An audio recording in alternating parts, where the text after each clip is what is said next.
Good morning, everyone. This is Jarrett Baston with Mark McCain, and you are listening to Everyday Athletes, a podcast devoted to bringing you the amazing stories behind the lives of day-to-day CrossFit athletes like yourself.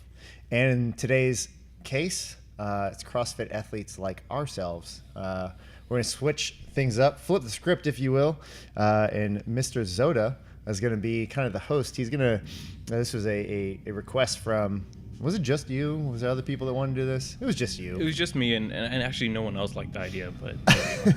But here we are anyways. Here we are. What episode were you, Adam? Anyway, Adam's been on the podcast Tell me before. what you were wearing. Yeah. So you can revisit that episode if you want to. We'll put a link in there. Insights about Adam. The cool thing is he's got a list of compiled questions that some members have asked and want to know about us for whatever reason. Where Mark and I think we're both in the camp that we are pretty ordinary and don't really have anything interesting to say. So speak for yourself, Jared. Yeah. So it should be fun. I've got some fun things in there. So we'll let Adam kind of take over the reins, and Mark and I will talk and riff and make fun of Adam. Yeah, please. So first I want to say thank you to everyone that participated in the questionnaire. There's a lot of great questions in there, and all of them I wouldn't have thought of on my own, so I appreciate it. Mark got some diesel coffee this morning. This stuff is intense. Yeah, I can hear time right now after one sip, so This will get better as we go on. You're also drinking a Formula 2 and coffee. I'm hydrated. Hydrated and caffeinated. All right. So we have about 30 questions. I think I might go through them, and then I'll prompt one of you guys to answer, and then I will start playing the music after. 30 questions. I just want to say I'm historically a bad test taker. So this is a pass-fail. Check and check minus for scores here today. You should have signed up for the study. I didn't do a study guide. All right. Good. It's open book. I have photo albums that I want to address. All right. Well, the first question is from Anonymous. Is American cheese really cheese? Wow. Is it actually anonymous? No, that's not that. I made that. That's amazing. Wow, that was I'm good. sorry. Good one, Adam. You pulled a fast one on Dude, us. I've been thinking about that for so long. I think it's this is a legitimate answer. I think there is one of those sensory things and one of those taste memories of my grandmother making me grilled cheese with Kraft singles. There's something about it. It's awesome. It's awesome. Yeah. Like, it's not like there are definitely some way better cheeses out there, but there's something about the nostalgia of staying at home, playing hooky, watching Price is Right, and eating grilled cheese made with Kraft singles. So that's my answer. No comment. All right. Next question. All right. Now this goes right along with that previous question. And this one's from Tess Jones. How do I get abs? How do I get abs? That's a pretty deep question. I think that would be one for Mr. Coach Andy to address the most. But really, I think, in all seriousness, answer it is almost 100% diet. I think Abs are made in the kitchen. Abs are made in the kitchen. That's an old adage. It's cliche. Call it whatever you want, but I 100% find that to be true because if I'm eating bad, I can't perform well, and if I can't perform well, I'm not going to exercise to my fullest extent. So really, what it comes down to, I think, is meal prep and eating. Honestly, the data doesn't lie. It's kind of a pain to track macros. Again, if you do like the old zone, like if you count blocks, if you count your calories, whatever it is, but data doesn't lie. If you're supposed to eat this much in a normal day to sustain, let's just go with your USDA 2,000 calorie recommended value. If you want to lose weight, you have to eat at a deficit, right? So, and that's generally how you're going to get, quote, abs. Now, to what disadvantage that may become, I think is per person. I know when I'm cutting some weight, I don't necessarily feel that great. Talk to anybody who's ever done a bodybuilding competition, that they always look shredded, but man, they are not healthy. Yeah, I mean, it's proven that fat stores more energy than muscle. Yeah. So that's why your body, when it's basically in atrophy, will attack the muscles because your body is very, very complex and smart, but at the same time, when it comes to survival, it thinks you're on a desert island and you're never going to eat again when it comes to starvation. Yep. So it starts to attack the muscle. So yeah, there's a diminishing return to, I think, a lot of endeavors in life, and diet's one. And one extreme is to be, 60% body fat. The other one is 1%. So it's kind of finding that balance, and then that works we kind talked of best about for it. you. Even like this has been brought up on CrossFit podcasts of when people go to the games. I think Greg Glassman even said it. Whenever he saw, I think he referenced like Annie Sakamoto or someone that's super ripped. He's like, yeah, whenever I saw Annie, man, she was just too chiseled for the games, and I knew she was going to have not a great performance because and again, Rich and those guys are super, probably 5% body fat, pretty lean, like 5 to 10 range. Again, I'm no expert in just looking at someone and be like, oh, he's this, that, or the other thing, but they have to carry a little bit of fat on them to provide energy. To So sustain the amount of work that is required of them. And again, it's what's your goal. So if it's someone, talking about Tess is, that does CrossFit and is a weightlifter, at the end of the day, you need mass moves mass. So, for the weightlifter aspect of it. Or ass moves mass. Or something. Something like that. Yeah. But anyway, for me personally, one of the jokes is, one of my nicknames was Abzilla. I think Ben Scott, maybe, I don't know, Will Rivas back in the day. But I know Jarrett, not to talk a little more about you, but I know you battled weight a little bit, so you probably didn't come out of the womb with abs, so to say, and you went through a phase where you may be a little overweight, and then now you've got a 6-pack. So maybe speak to that a little bit. And obviously there's some genetics involved as well. Yeah, I think we could go all day on just this topic alone, but I think if this is something that you're interested in doing, if you're looking to cut weight, again, have an endpoint, have to have a goal. Weightlifting is kind of easy in the sense that you have a weight class that you need to maintain. And you basically want to be with the rule changes they've had, you want to be at the highest of that weight class you can get, because that's going to be when you're the strongest. So, but to answer Mark's question, yeah, it was I think a lot of people post college, get out of college, you just kind of on your own and party and drinking. I mean, I generally right around 170 pounds now, and I think I was 215. The heaviest, so damn. plus add a little bit of weight to pretty much my face, and all goes in my head, and when you're losing hair, it's just a double loss there for everybody. But really what it came down to was a lot of trial and error and figuring out what my body needed. And then when you were at 215, not to jump in, how many times a week were you exercising? How conscious of your nutrition were you? Oh, at the absolute, this is the worst week of your life. Pretty much, you have that. I had that come to Jesus moment in front of the mirror, well, I don't like that at all. Oh, so okay. And so it was one of those things where, okay, well, let's start going to the gym, and we'll get. This is probably one of the questions on there, how did you get started in CrossFit? And this is basically how. But it was where you and I met at Urban Active. That's when I started doing some stuff on my own. Just your Monday, Wednesday, Friday type thing, and no cardio, just lifting weights, and okay, see a little bit here and there. And then I started to kind of dabble in nutrition, but just eating all the wrong proportions, just all the wrong things. But it's seeing a body transformation. I think that was what I definitely wanted at the time. Did you cut back on alcohol, consumption, stuff like that? No. But again, I was, I'm 22 at the time, so 23, whatever it is. And so, yeah, it was definitely one of those things where that hadn't come across in my mind just yet. But Marty, who comes here now, who was a college roommate, and he had some running buddies that did this thing called CrossFit on the side. And then I started doing that on my own at an Urban Active. So if you guys have ever done Helen, I remember doing Helen at an Urban Active, the one in Hyde Park. I don't even know if it's still there. It's not. Urban Active's all. Well, I know Urban Active, but I don't know if even that space is still there. I think it's something else. Yeah. But anyways, I think they're now all LA Fitness. But started, if you guys can imagine, doing a 400-meter run on a treadmill upstairs, going down the stairs, doing 12. Wait, the treadmill was on the stairs? Yeah. Yeah, no, going upstairs on the second level, and then running downstairs for a 12 kettlebell or 21 swings with a 50-pound dumbbell, and then doing like I'm sure really perfect kipping pull-ups on a TRX machine. I love those. I'm sure they were great. But who is that weirdo? yeah, pretty much, yeah. And then see Mark there now and then with Eric Taylor squatting a whole bunch of weight, and I'm like, I think I was really strong. And Mark's probably looking at me like, that guy looks like an idiot.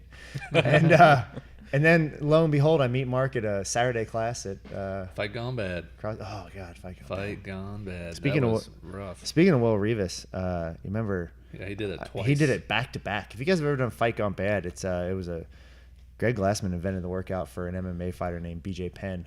And it's basically meant to mimic what an MMA fight feels like to your body. And I can attest to that after I gave myself a respiratory infection from coughing, that yes, it does. And this guy in particular, Will Rivas, Will, if you're out there. We love you, Will. by the way. About my height, but like 210 of muscle. Yeah, he was And then he took like a 10-minute break after the workout and then did it again because he didn't like his score. And then beat it. Wow. That was like early day CrossFit 2010. Yeah. For us at least. It's when you wore like Chucks. Again, we're in the Midwest. But he was like like him and Ben in particular, like the first just two really strong guys I was around. Like I thought I was relatively strong for my size, and then those guys were like overhead squat like 275, which was a shit ton back in. And that day it was. I remember going to regionals and Ben being on the team, and the only person that beat Ben in the thruster ladder was Rich Froning, and we were on team. I'm talking the only person to beat him at all in regionals. Yeah. Yep. And he's 6'4", like 230, whatever he went, big, whatever, big 220, I don't know. Anyway. So, anyways, that's a but huge no, I mean, I think there's answer. a lot of good stuff there. So sorry, Adam, to jump in, take your job here. You weren't doing that good, so. But so it's a tough question, right? I mean, how to get abs? I think this is a very popular question, but you have a guy, with a microphone here, Jarrett, who's literally done it. So I wasn't like trying to drill you down there, but I think a lot of people, do this in college. They drink a lot more, they eat a lot, crappier, and then it could be as simple as just, hey, if on average right now I'm drinking 3 beers a day, I go to 0.5 a day. So maybe I just drink on like a Friday or Saturday. If you're like, I have to have, this is, peace of mind thing or whatever it is. Obviously, if you cut it out altogether, that would probably be more beneficial as well. And then he's, I know whenever I was in college, we had a Wendy's on campus, and I was balling on a budget. So I was like, all right, I'm going to have to hit this dollar menu frequently.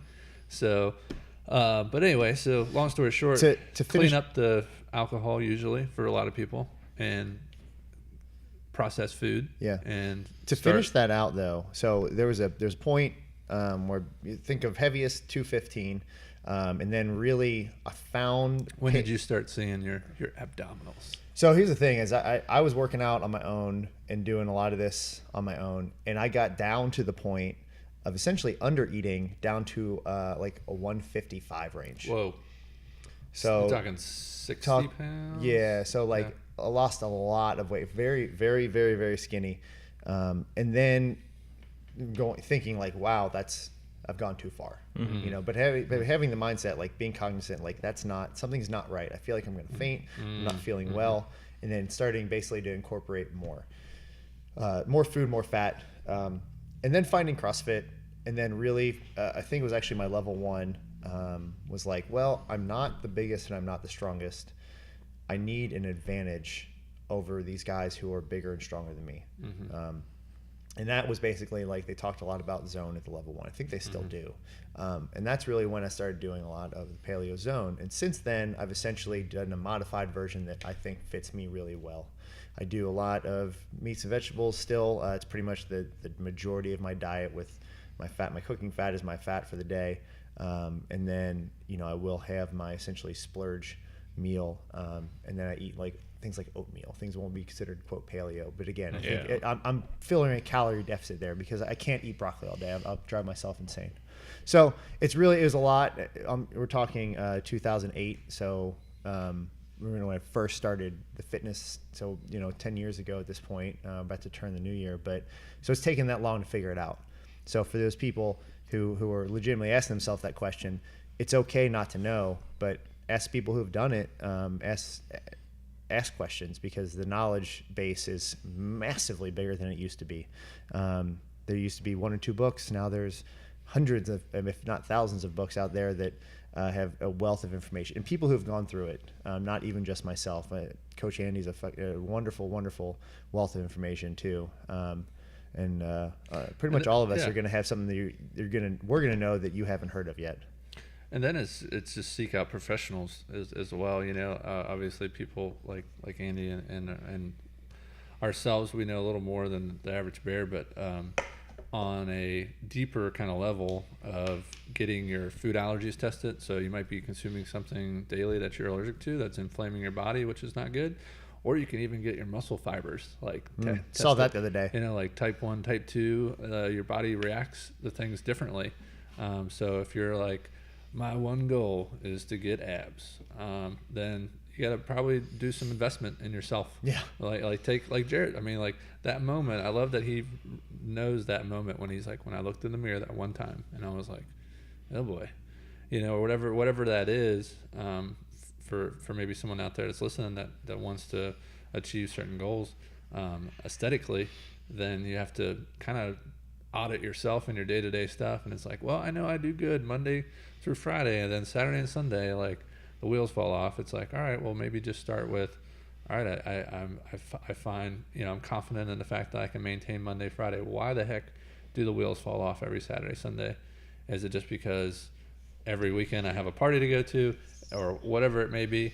So just trying to have a plan. And I think that's for anything, any of these questions that are, fitness or nutrition related, you have to draw up a plan and understand, like, hey, this, I have to execute it, because we can talk to you till you're blue in the face, and hopefully maybe it'll inspire you a little bit in the sense where you want to get up and do something. What better time? We're 3 days out from 2018, as we're sitting here, and I think a lot of people want to draw up these New Year's resolutions that are, this is the year I'm going to change my life. Well, you got to change those day-to-day little habits. Just getting to bed earlier might get you abs. Absolutely. So, guys, do we have time for another question? Yeah, let's keep going. Well, maybe one more. Yeah, we got we're Test 19 minutes kitchen. and 23 seconds. The kitchen test. So to round things up, no. All right. This next one, also brought to you by Tess Jones. Tess Jones is most of this conversation. Yes. Wait. Thanks, Tess. I would have never guessed. Yeah. If you weren't a gym owner, what would you be doing, and would you still be training? Oh man. Well, if I wasn't a gym owner, I don't know. I really don't know. It's funny how all of this has kind of come about. I mean, I don't think any of this. I never set out thinking like I'm going to go own a gym one day. I know Mark. We both. I don't want to say we have a similar path, but I know I was at a job. I was a graphic specialist for a Hamilton County Park District for 5 years, basically working my tail off for peanuts, basically, and wasn't happy with it, and had an opportunity to coach full time and took that position, and then had an opportunity to buy a gym, and I don't want to say it fell into our laps, but it's been I guess put it this way, I know that if this wasn't here, I don't think at this point I'd go back and try and find a quote regular job. It would be some sort of other endeavor. A, working for myself. B, helping people in some way. I think both of us can probably attest to the fact that we've definitely found a calling to helping people. Right. In some sort of facet. I mean, there's something just really gratifying and really fulfilling about your day-to-day stuff when you're seeing people either lose pounds or gain strength, or even better, get off medications that were almost hindering their life. So there's something really, really cool to that. I know that we've talked, Mark, a lot about that Jancoa. It's basically a janitorial service, and she basically spoke to the fact that she's like, I'm not passionate about cleaning floors, but I'm passionate about helping people.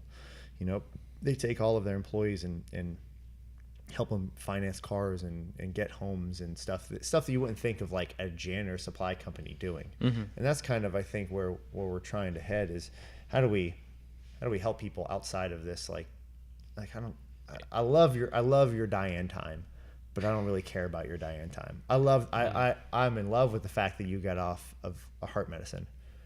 You know, I think that's the bigger roundabout kind of story about this is it's a lot less about CrossFit than it is about the relationship building process and enriching lives. Yeah, one thruster at a time. One thruster, and one double burpee, one double burpee. And before we go to Mark, I'm gonna follow that up with a question from Amy Anderson.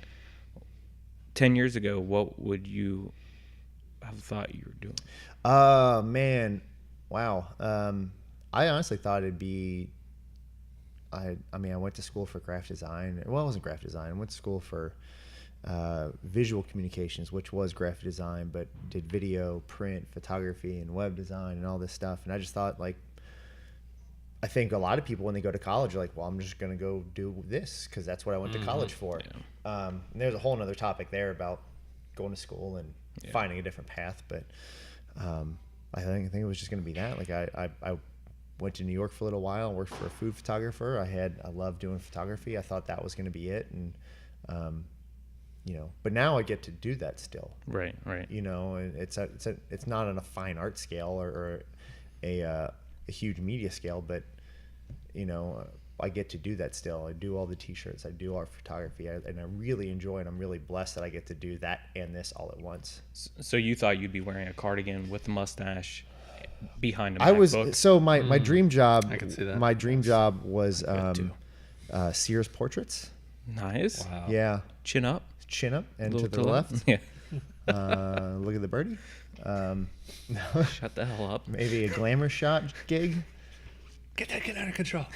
I did. It's funny. It's funny how you know your course of life changes. I had an opportunity to go run a photography business down in Hilton Head, doing basically the white shirt beach shots. Yeah. And man, I'm glad I didn't do that. I don't. Who knows where I would Beach end life, up. salt life. Yeah, salt life. Was that Ron John's surf shop? Yes. Bullshit. Anyways, Mark So can now talk Mark- now. I've Mark. talked a lot. What was the question? I've given you so much time to think. I want to get an answer. If you were not a gym owner, what would you be doing? Would you still be training? And then, along with that, maybe 10 years ago, what do you think you would have been doing right now? When they say training, do they mean like working out or training people? Let me call Tess real quick. No. It's would you still be training? Would you be? Yeah, absolutely. I love fitness. I really do. I know I jokingly say that sometimes. You know, I got the fitness bug early, and it really came from my brother. I had an older brother that was, I don't know how to say it. He was a stud middle linebacker and catcher on the baseball team and all that stuff. And I mean, he was, you know, built in middle school. Literally, it was like, man, like, how's he get like all those muscles and so on and so forth. So I was always a puny little kid I had glasses, I had braces twice. I literally, you know, yeah. I had braces twice too. Oh, it was the worst. I still got this thing going on. But I was fairly athletic, so you know, I was pretty good at baseball. I played baseball, football, basketball, and my dream was always to play professional baseball.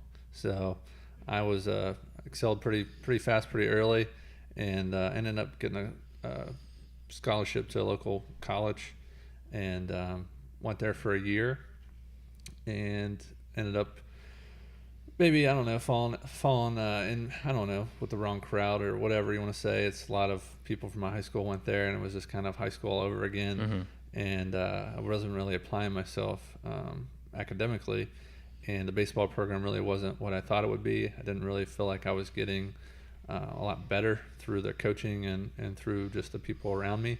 So I actually applied to go to Ohio State, and I figured I was going to go there. That's where, again, a lot of my friends went, and no one went to Cincinnati. So I was like, oh, well, I'll go check it out.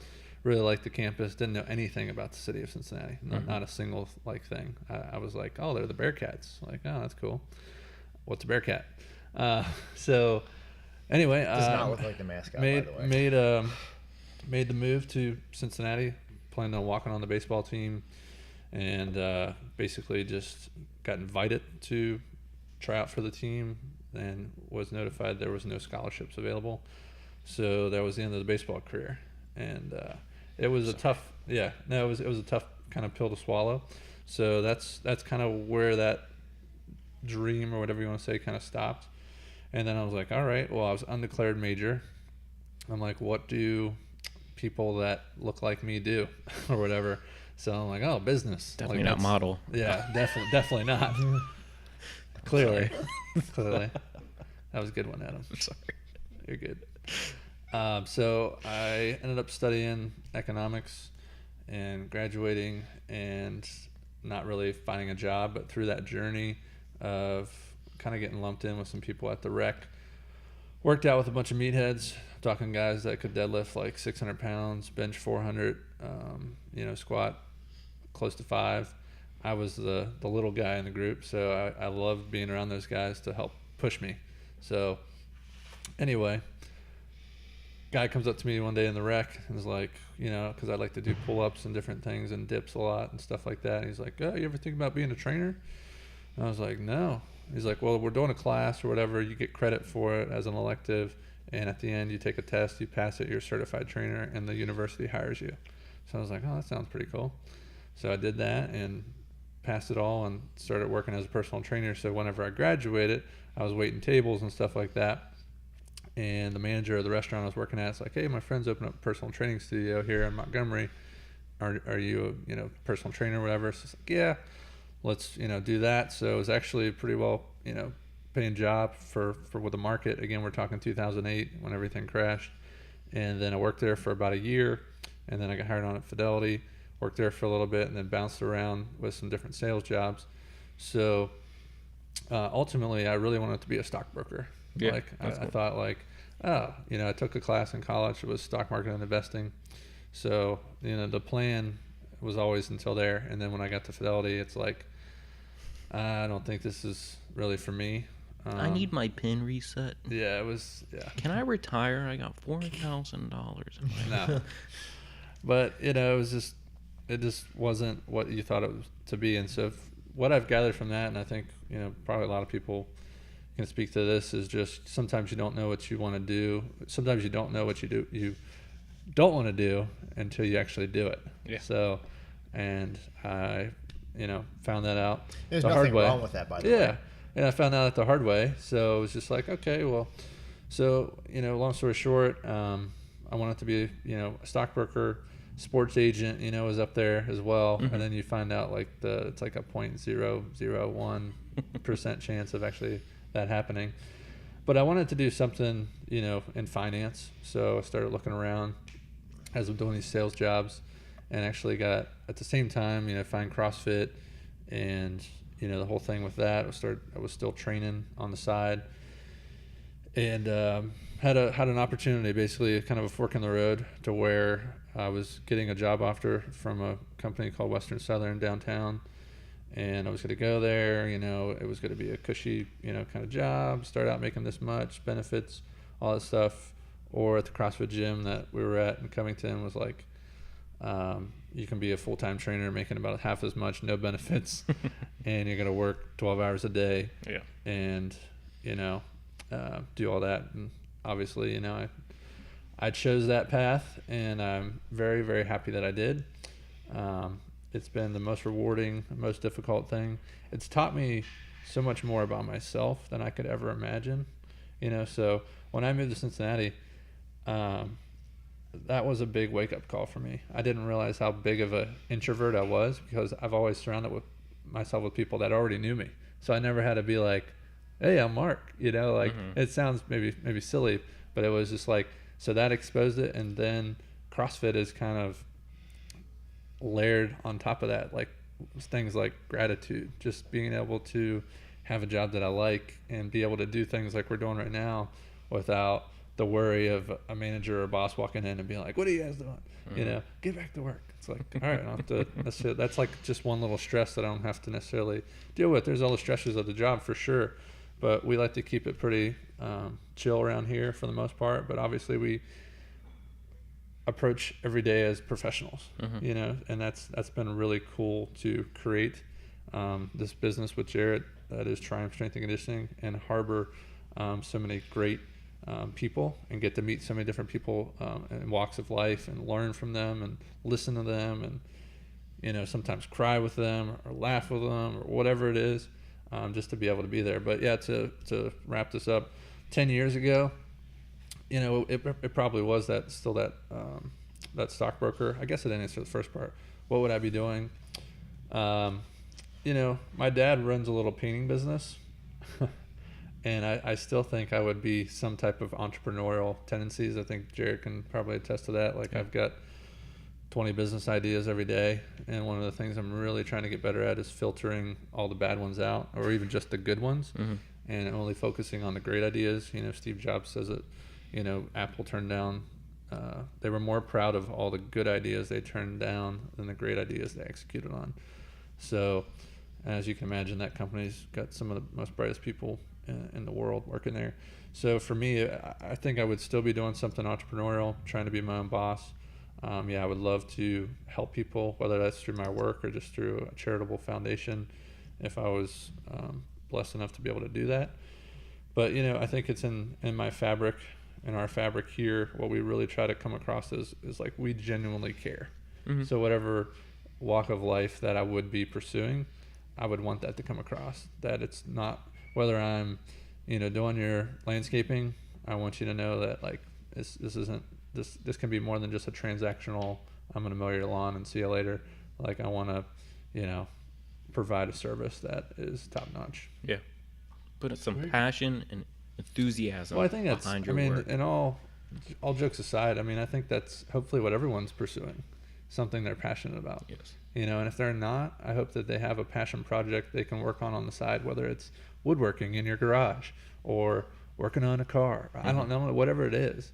But don't let that die. Yes. You know, like, you have to stoke those flames. Yes, absolutely. And I think so many times, you know, people they get in that rut, whatever it is with fitness. Oh, I'll never have abs. I'll never, you know, be able to get that muscle up.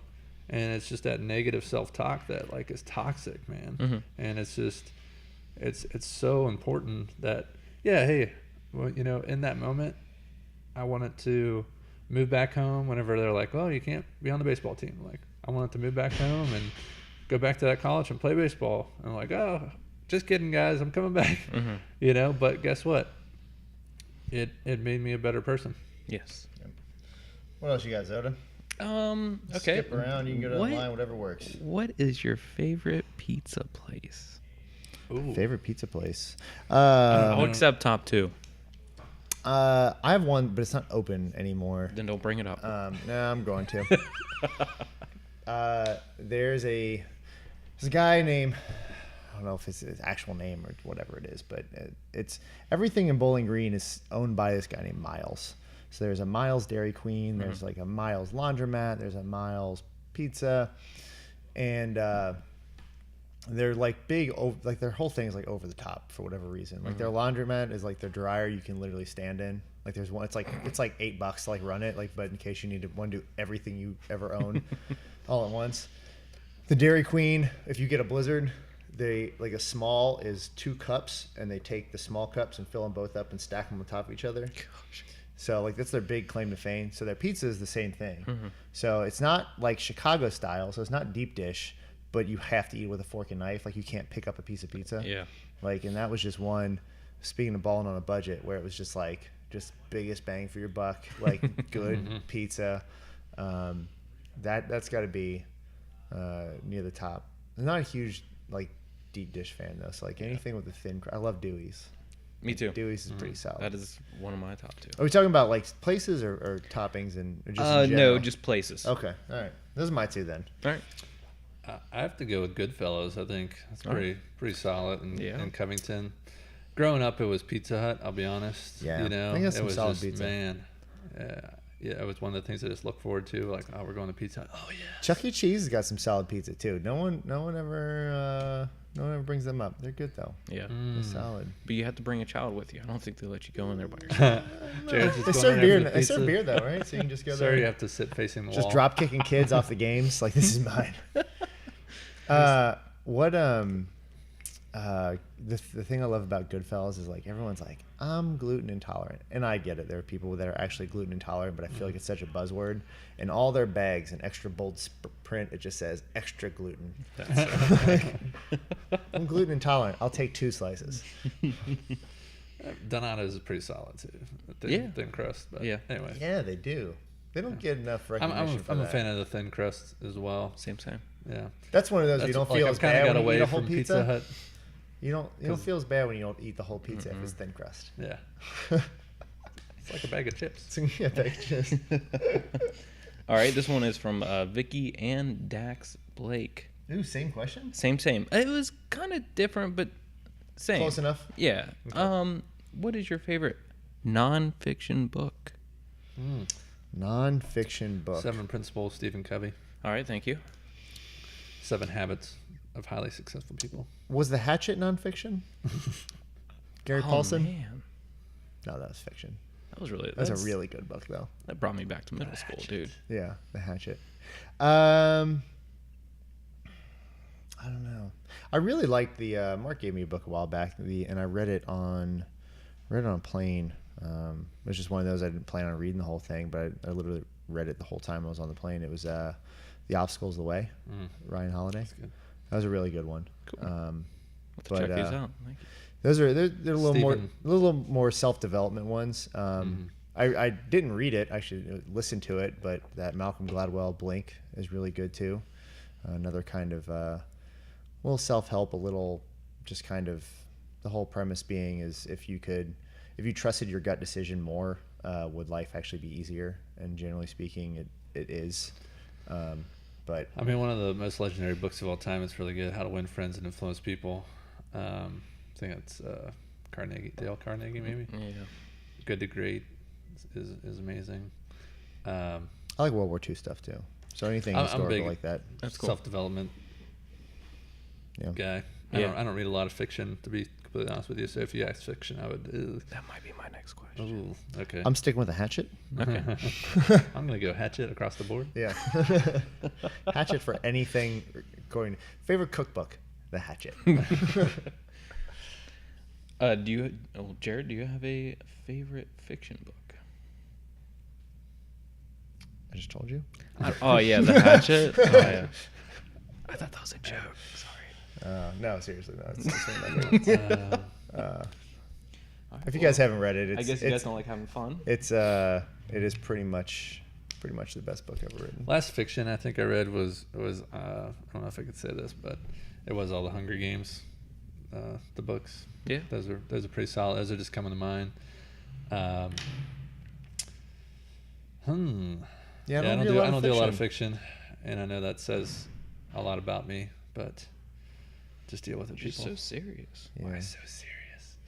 I get a You're lot gonna of. get one shot at life, guys. I was trying to See, think of is the it out cover. there? Oh yeah, I think the cover's different now. All right. Well, sorry for getting on my phone. Just Yeah, we'll wanted put to a link to The Hatchet in Gary Paulson's website. We actually need to start a fan club. Yeah. Right Sure here there at the is. gym. We'll meet every other Tuesday. He's only got 2 books, so we just read those back to back. He's probably got more. Man, I really can't think of fiction, but It's all right, man. You don't have to Anything from Calvin and Hobbes? have fun. Yeah. I like the Sunday comics a lot. What is your favorite kitchen gadget / utensil? Ooh. This was one of mine. Ooh. I thought of this one by myself. we just So- got so much stuff. So I just got married 5 months ago. Jarrett, you're on your So way yours next. is the trash can. Oh yeah. We've got all the things like the garlic press, the avocado slicer, Yeah. all the. I will say this: I would never have bought this on my own, but we just got a $300 knife set, and I don't know if that's really a gadget, but No, that's perfect. yeah, and it does self sharpening whenever you People don't them. understand the benefit of having a decent knife. It's incredible. Life changer. Like literally, my knife set before, I could like hold my finger down, do a full swing, and it wouldn't pierce the skin. Mm-hmm. These things, I like can barely like just graze it, and it's like, oh, gotta go to the hospital. Yeah. I was a big fan. I got a food processor a couple years ago for Christmas. I use that thing like all the time, actually. Things like cauliflower rice. Yeah, that's cool. That's awesome. You can buy that frozen now. Yeah. But not same though. Yeah, not the same. No. I found like a Chipotle mimicking recipe for their chicken and for their rice. So I do the same seasoning for their rice, and it's like it doesn't taste like you're eating cauliflower. Kind of thing. But that was a big plus. We just got I think the most useful one we have is crock pot. Yeah. Honestly, I mean, I know they've been around forever. It's not really a gadget anymore. It's almost a staple for most people. Yes. A good blender is solid too. We got a good blender. I didn't think I would use. I always made fun of people who had like the NutriBullet, and we have one, and I use it all the time. Yeah. Like that's pretty handy for me, to be completely honest with you. I really want an immersion blender. Oh yeah, those are cool. Yeah, those are nice. So next Christmas, guys. Yeah. Think of me. All right, let's go back to a serious one. This one's from Melanie. Least favorite WOD. And Least then favorite and favorite. Yes, Are we but good on the video?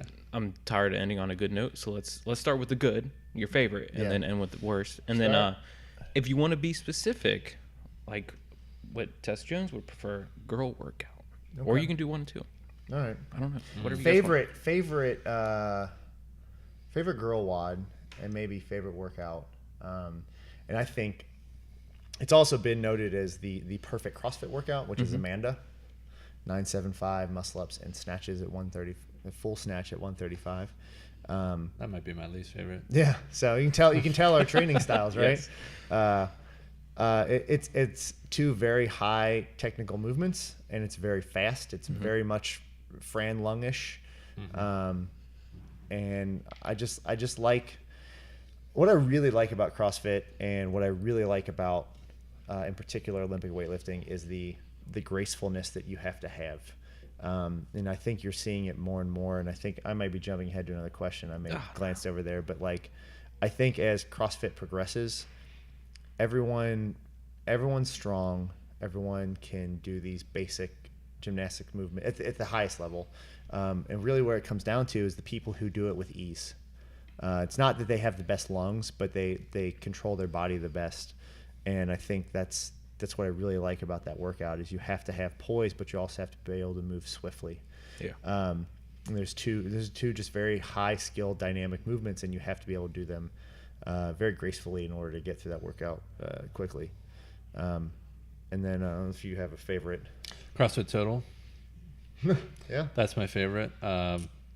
For everyone do I that doesn't have know to what that say is. Anything else? You say what they are. Total 1 or Total 2? I actually don't like the strict press, but it's in there. So That's like my favorite. So it's strict press. Is it back squat next? Or is it deadlift? Deadlift and then back squat. That's my final answer. That's pretty sweet. Is it? I Yeah, thought I it was deadlift last because you always want to go up and weight. Generally speaking, people are going to deadlift more than they. I can't remember, to be honest with you. It's those three. But anyway, Okay. I love that workout because here's the thing. I don't like cardio. And Is there a time cap on this? yeah, it would have to be no time cap. So like if you tried to force me to 2 days. get my heart rate up, Mark's got a sleeping bag next to the bar. I would protest. So that's probably my favorite workout. You know, in a weird way, a weird like I just like to sit in the suck workout is Murph. I don't know why. Like that's probably surprising to a lot of people, but there's just something special about that workout. Like I really truly, I feel like I'm doing it for a higher purpose. You know? And I feel like Anything I'm with that name honoring- attached to it. It's just, you know, any of the hero workouts they're just awful, but you just gotta sit in the suck there. So girl workout favorite, maybe Elizabeth. You know, I'm decent at both those movements, and it's fairly short It's time. like a classic one. Yeah, power cleans and dips. Least favorite, it's either Fran or Diane. Diane specifically because I have to do the damn handstand push-ups that I hate. Fran, there's no workout like it that gets my heart rate up before we start, because I just know how it feels. Like if I really want to go into the pain cave on Fran, and I'm not like I'm like a 4 ish minute Fran, if like I'm on my game kind of thing, if I can knock out the pull-ups unbroken or whatever, and that just sucks. Like it's after, like I don't know what to do with my arms. Like when I'm done with that workout, I'm like, straight, they hurt. If I bend them, they hurt. Like everything hurts and I'm dying. Yeah, and it's just. Do you remember what open workout was it with the box jump and deadlift? That was like 11-2 or 3. Was it the first 11? year? It wasn't. No, the heavy deadlift. That one, the step ups. The ascending ladder. So that was like 13, 14. Pretty much anything with deadlifts is going to be my arch nemesis, but that workout in particular was a very big mental. It was bad mentally for me. I threw a chair really far. I remember that. It was at the dark gym, right? The dungeon. Yeah, get Jarrett a straight jacket. I threw a chair at a wall, and it was just one of those things, man. I don't do well with heavy deadlifts. I got this weird hip thing, and one leg's longer than the other, and my back gets overloaded, and I just don't do well with heavy deadlifts. And it was a very big hole in my game, if I'm being honest. Just a very weak posterior, and it was one of those that just ate at me, and I wasn't going to do it again because it's not worth me hurting myself for. But that any of those things with deadlifts in them. Adam, ask me my favorite CrossFit open workout, or least favorite. Hey Mark, what's your least favorite? All of them. Every single one of them. There's never been an open workout that's been released that I'm like, oh, great. Close second, Thanksgiving workout that we did this year. Oh man, that was brutal. That was probably the hardest thing we've ever done. Luckily, I had a coach that end early.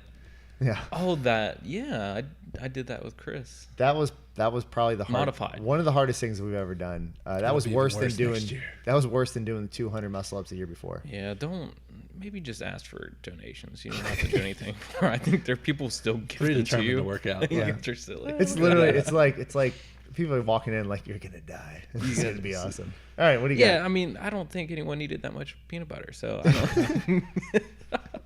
That's the funniest like concept of the whole thing. Like, all right, guys, you're gonna donate cans. The more you donate, the more we have to torture himself. Well, I wasn't gonna donate, but all right. Hey, give me 300 cans of green beans. All right, this one is funny. I went into debt for this. Took out a loan. From Carrie Nolman. Biggest class pet peeve. Biggest class pet peeve. No comment. If everything is wonderful. Okay, that's a good one. If Chris Limmel was here, he might say just 5:30 class. Sorry, Chris. Biggest class pet peeve. I think, honestly, I used to really get, and this is just being an inexperienced trainer and honestly being kind of a jerk, it used to really get on my nerves when people showed up late. And this is just, I think, the evolution of just becoming like a human.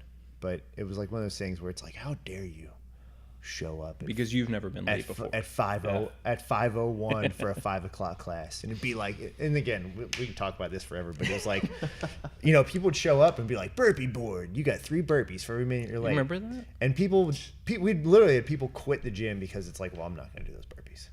And again, it's just like, it's the wherewithal of like, wow, you were an asshat for making people try and do that. Yeah. And it's one of those things that like, now it's, I'm glad you're here. And I might rib somebody, and maybe that's not even appropriate. But, there are people who are just constantly late, 2 or 3 minutes late every single class. And yes, it kind of gets annoying, but it's one of those things like, I'm glad you're here. And I don't know why they're late. It could be because they're rushing here, and I don't want them to get in a wreck. But that used to be one. I've definitely gotten past that. I think, honestly, what it is more now is when people just clearly aren't paying attention and like walking away from you while you're like going through a movement, or like going to get a drink of water while you're going over the snatch. It's like, okay, I know you know everything about fitness, but just bear with me for 5 minutes, and then I swear we're gonna get a break. It's more just about mutual respect. I know Jarrett's pet peeve, so I actually, anytime I'm in his class, this morning, if you guys, I love just getting on his nerves when he's coaching. If you were in a class, ask any of the coaches how wonderful it is to have other coaches in the class with you. I swear, just ask them. It's just- Next time you see a coach, whether it's Chris, myself, Derek, Mark, or Kelsey, just ask them how awesome it is to have all the coaches in your class. Yeah. It's so wonderful because we all know what gets on each other's nerves. We So really we're just are a big dysfunctional family here. But for me, man, like I was kind of went on my rant earlier, just about like learning a lot about myself, and I think it's just having humility daily whenever we're coaching. So it's constantly understanding people's situation. So, in the beginning, whenever we're doing the board brief, I don't, at the end of the day, if the workout's just carrying 150 wall balls per time and you've done it 10 times, it's just being attentive for a little bit of extra time. Mm-hmm. Because there might be someone in there that is their first class, and they really need to know strategy for 150 wall balls, because it's not just do your first set to max effort. And I think it's just being respectful towards the equipment. If we're damaging, this is a community-driven organization here. Mm-hmm. If you guys support us, we ultimately try to return the favor through getting new equipment and so on and so forth. If people are dropping empty bars, and it doesn't happen. It probably happened more early on, but if we're not asking you to drop the 10-pound weights and breaking those, and I feel like we're doing just a tremendous job with taking care. But if you do knock over a chalk bucket and like dump it out and like run around the gym with it, just shaking the chalk bucket all over the place, it might minimally, it would be nice to just, hey, Mark, sorry about the chalk bucket. Is there a broom somewhere? Or just acknowledge like, hey, my bad. Because again, we try to keep this gym, and it's literally being cleaned right now. It's literally, Chris is out there mopping up the whole gym right now, and we do put a lot of time and effort into trying to keep this place as clean as possible. So it's just ultimately just being respectful. It's like if I come to your house and I'm like, dirty shoes, and I wipe just them like wipe them on the floor. It's just having that respect, and that's my only thing. Okay. All What right. else you got, sir? I like these fun ones a lot. Yeah. Are we gonna get to the whoopee part? Is that a No, please no. This is a kid-friendly podcast. Having trouble reading? you can do? I'm it. used to pictures, guys, so this is pretty hard. If it's not shaped like a Waffle House menu, where I can point to what I need want. to point and say, this. I just don't know which one to do next. Come on. Sorry, guys. Was it intentional that you guys are both going to marry Lauren?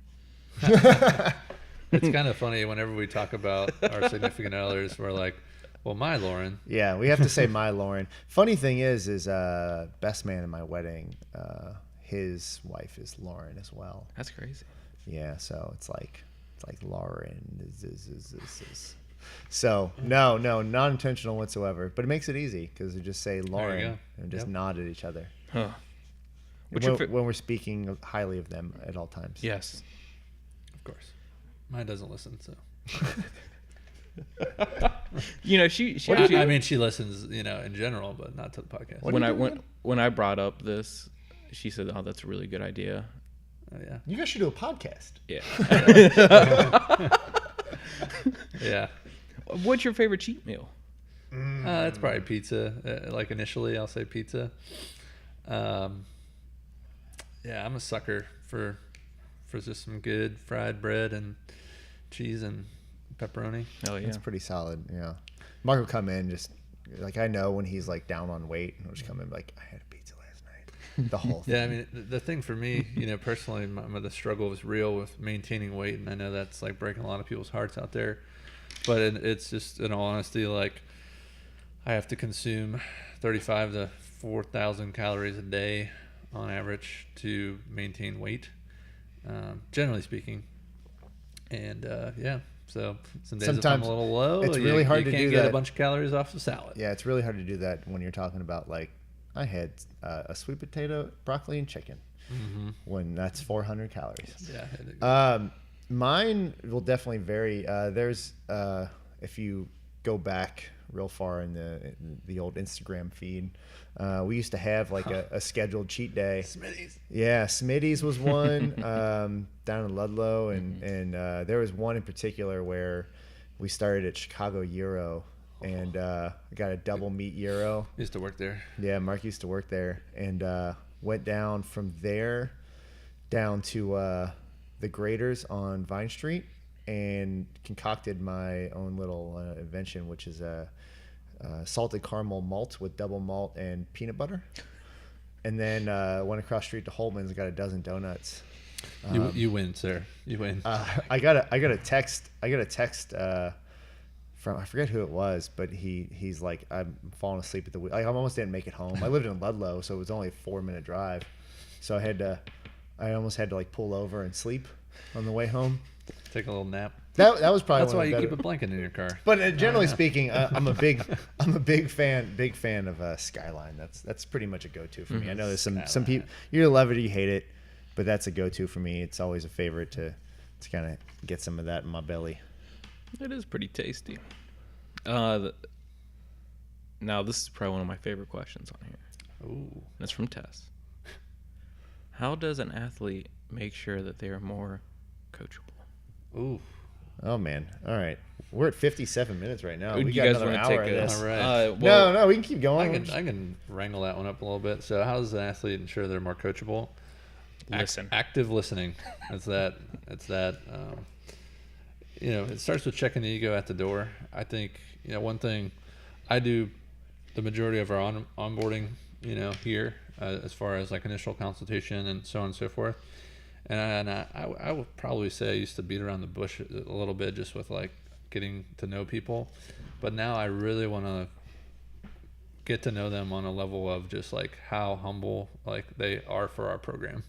Because if they come into it and they're like, wanting to conquer the world in a day, it's like, ooh, you're gonna be humbled quickly. Because that's just the through. It's that humility and gratitude fingerprints are all over CrossFit with the workout design and so on and so forth.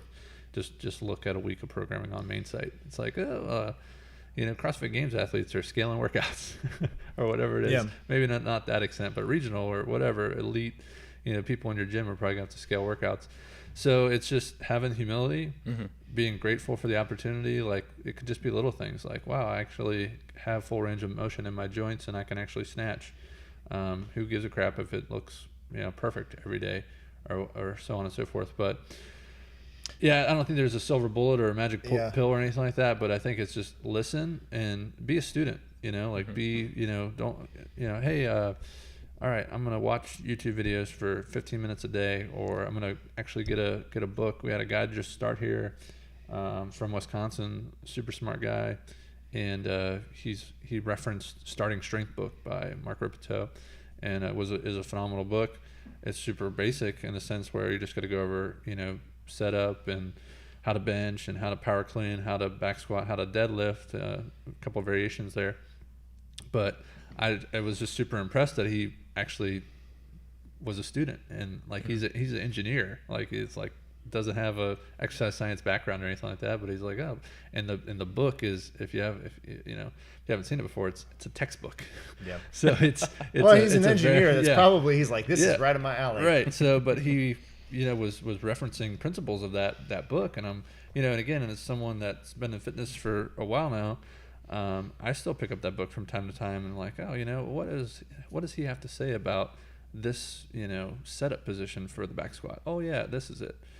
So I think another one is there has to be a level of trust to the people, the people who are doing your programming or doing your coaching. We don't have all the answers, and there will be times that we're going to say something like, and I'll even say it as it's coming out of my mouth, like, no, just forget I said that. but there has to be a level of trust and trust in your program too. Again, there's going to be days where you're going like, why the hell are we doing this? Well, if you weren't here Monday and Tuesday and you just show up on Wednesday, that workout might not seem like a lot, Yeah. Or if we have to program for 6 days out of the week, program for 7, whatever it is, but if you show up all 7, you're going to be demolished. Like when we say like, hey, maybe you should take the day off, it's not because like, I don't want you here. It's because you're going to feel better when you do that. Right. There has to be a level of trust with those who have done it, who's been through it, and know that we have your best interests in mind. That's probably one of the the biggest things is just trust your program, trust the people that are coaching you. And if you can't trust them, that's a huge red flag, and go find someone else.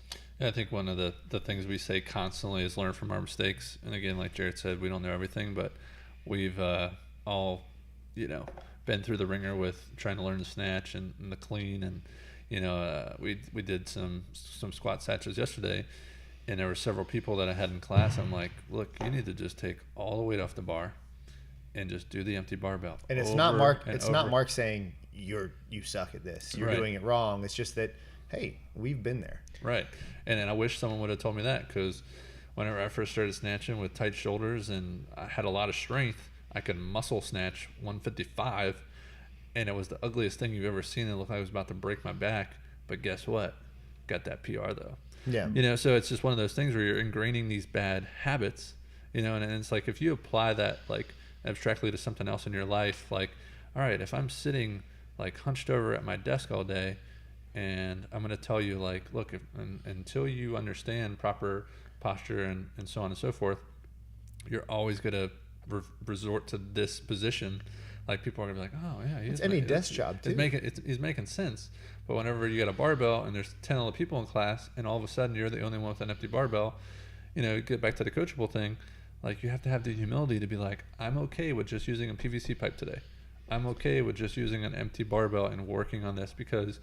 And I say it every time that I've told someone to take weight off the bar. It's like, it's not about your strength.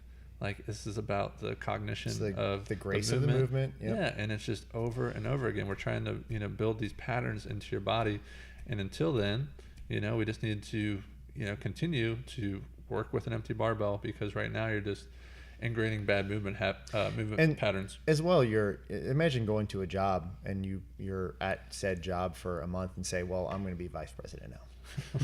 Like, you're laughing because it's silly, but like, for whatever reason, it's like 6 months in, like, well, I should be able to do all this. Like, absolutely not. When you're in a job, you're like, I'm not tenured yet.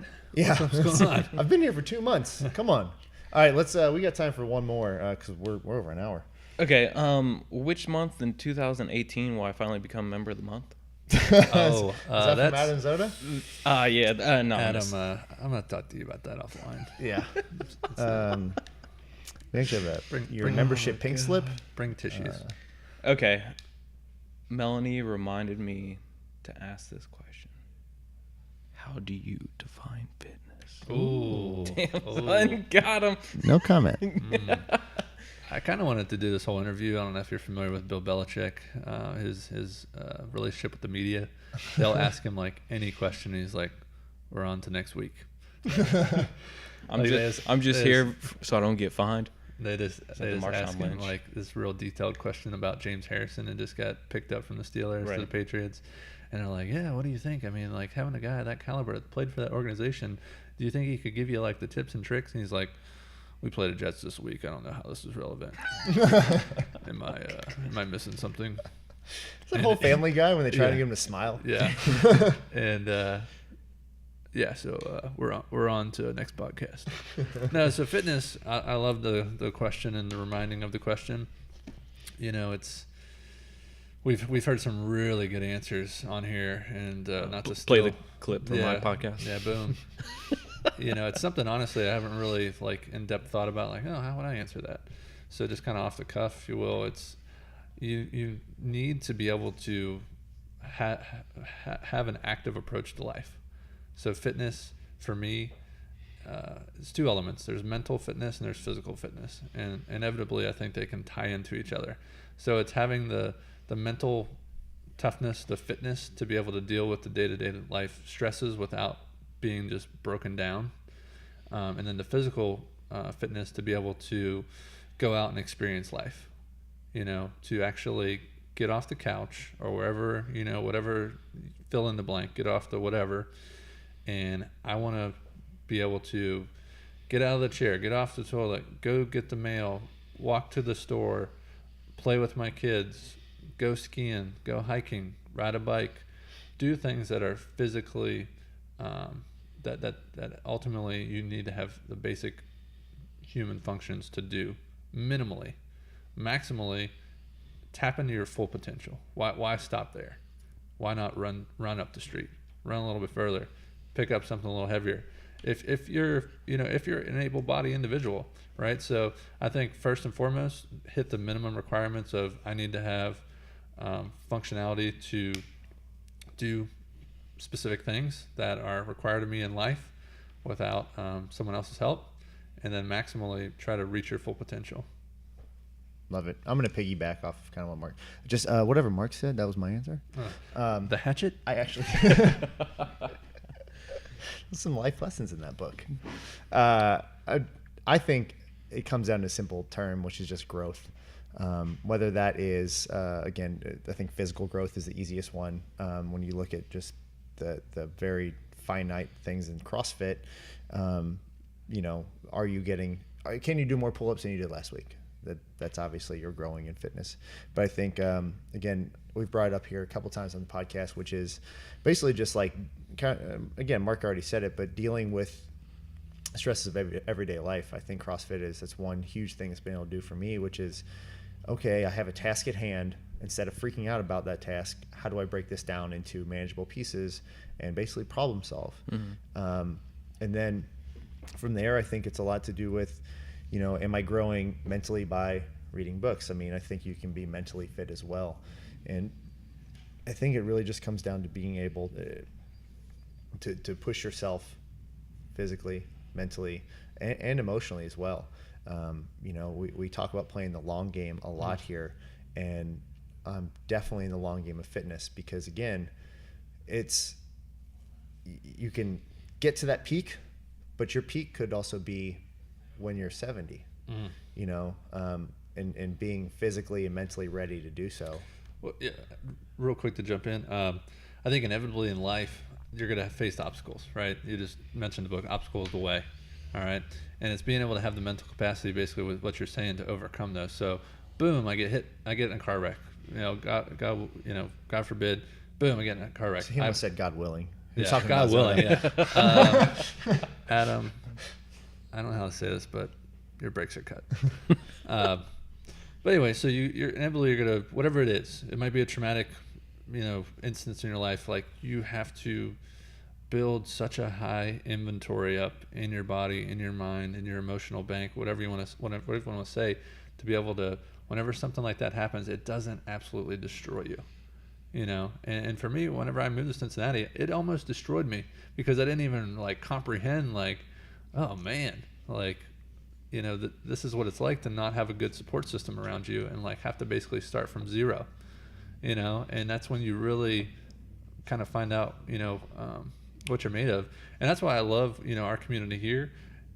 We have such an awesome community. If you're listening, thank you so much for being so welcoming to new people.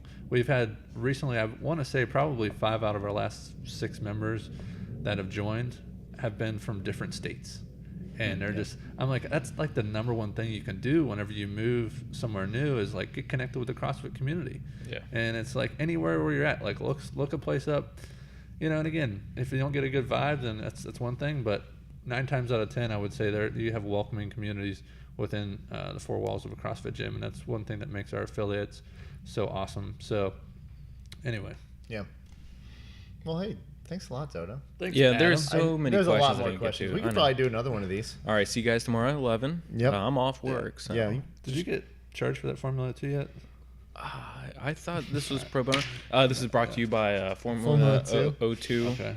We'll try and maybe set up another one of these. We got some more questions we can go through, but we're already over on time. But I wanted to thank you again for coming on here, and thanks to everyone who submitted questions, and I love answering those.